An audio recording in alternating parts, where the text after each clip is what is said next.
Shalom Amanginang. Hari ini kita berjumpa di bulan Oktober di tanggal 7 pada hari Senin. Firman Tuhan akan menguatkan kita dalam beraktivitas. Maka marilah kita persiapkan hati untuk saat teduh sejenak.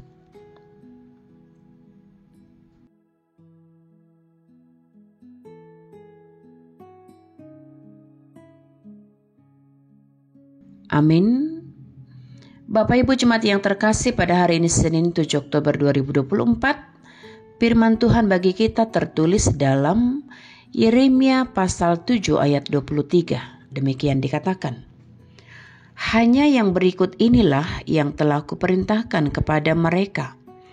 Dengarkanlah suaraku, maka aku akan menjadi Allahmu dan kamu akan menjadi umatku.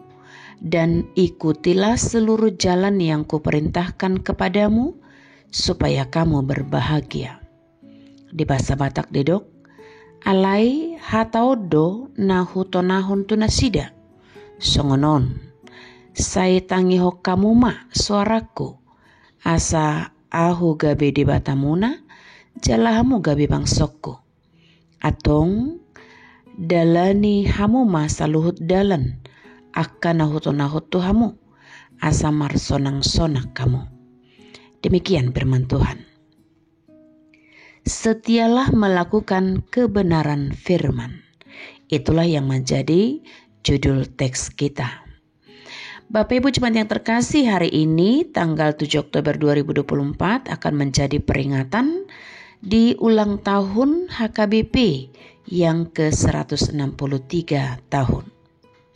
Kita bersyukur ya Manginang untuk ulang tahun HKBP sebagai gereja Nabuluni bagi kita. Kita mau katakan Manginang, bangsa Batak telah menjadi umat yang diberkati Tuhan melalui para misionaris yang datang ke tanah Batak membawa berita Injil. Ketika umat mendengar suara Tuhan melalui firman dari para hambanya, maka umat akan hidup dalam sukacita. Orang percaya saat ini harus melebihi umat Israel, yakni kita, untuk lebih setia dan taat.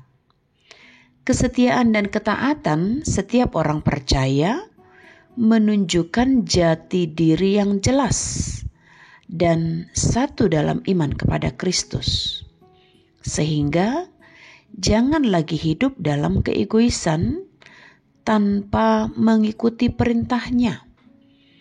Karena itu sama dengan menghancurkan diri sendiri.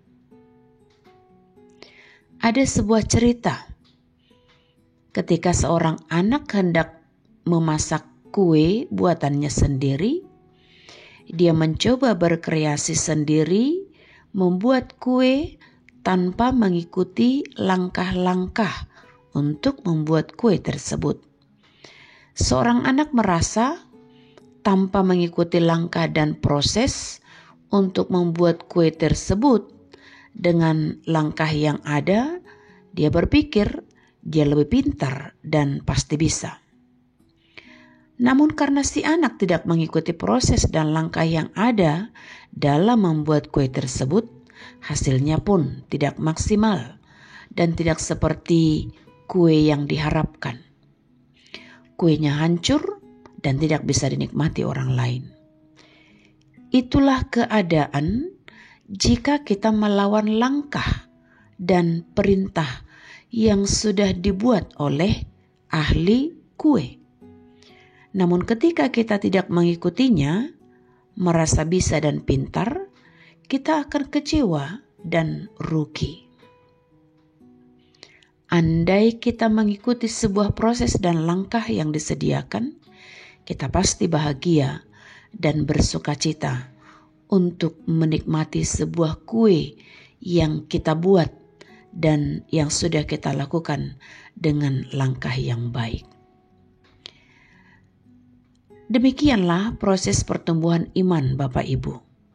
Harus berproses dan harus melakukan semua perintah yang ada. Dalam hal mengasihi, dalam hal berperilaku, untuk tidak menghakimi setiap orang, ada setia dalam iman walau banyak rintangan dan cobaan. Jika kita selalu mendengar suara Tuhan, menyebut namanya dalam setiap doa, dalam setiap nyanyian dan pujian, maka kita pun hidup dalam sukacita. Sukacita kita akan terus mengalir dengan berlimpah berkat. Melakukan perintahnya tidak akan menyia-nyiakan hidup kita yang percaya, karena dalam firman-Nya menyatakan perintah untuk menerima upah hidup kekal. Iman yang bertumbuh adalah iman yang selalu melakukan perintah-Nya dalam langkah yang benar. Maka setiap orang yang percaya hidup dalam sukacita karena kebenaran hidupnya melakukan firman dan perintah-Nya. Demikianlah teks ini mengingatkan kita, Bapak Ibu Jemaat yang terkasih, dan setialah melakukan kebenaran firman-Nya. Itulah yang boleh kami sampaikan dalam teks kita untuk satu hari ini. Kami mau sampaikan salam sehat, salam sukacita. Tuhan Yesus memberkati kita dalam beraktivitas. Amin, kita berdoa. Terima kasih Bapa untuk hari ini yang Kau berikan kepada kami untuk kami jalani. Dan biarlah kami boleh melakukan hari-hari kami dengan baik, menjalani hari-hari kami dengan benar, dan melakukan apa yang menjadi kebenaran firman-Mu dalam hal perbuatan tingkah laku dan dalam hal iman untuk boleh saling mengasihi dan tidak menghakimi. Untuk itu Bapa, kuatkan kami, ajari kami dalam hikmat Roh Kudus-Mu agar kami tahu dan mengenal, melakukan kebaikan sesuai dengan hukum dan perintah-Mu dan firman-Mu yang hidup. Untuk itu Bapa, saat ini juga kami mendoakan seluruh jemaat-Mu yang dalam keadaan sakit. Tuhan rangkul mereka dan Tuhan berkati dengan kuasa-Mu sehingga mereka beroleh kesembuhan. Yang dalam kelemahan Tuhan berikan kekuatan dan penghiburan hanya daripada-Mu kepada yang berduka cita. Apapun yang dilakukan oleh jemaat-Mu, kiranya Tuhan tetap melindungi mereka, menjauhkan dari segala mara bahaya dan sakit penyakit. Ampunkan segala dosa kami Bapa, sehingga kami pun layak untuk menerima berkat-Mu sampai pada akhir hidup kami nantinya. Terpujilah Engkau sekarang sampai selama-lamanya. Dalam Yesus Kristus kami berdoa dan mengucap syukur. Amin. Kasih karunia Tuhan kita Yesus Kristus, kasih setia dari Allah Bapa, serta persekutuan yang dari Roh Kudus itulah yang memberkati-Mu. Amin.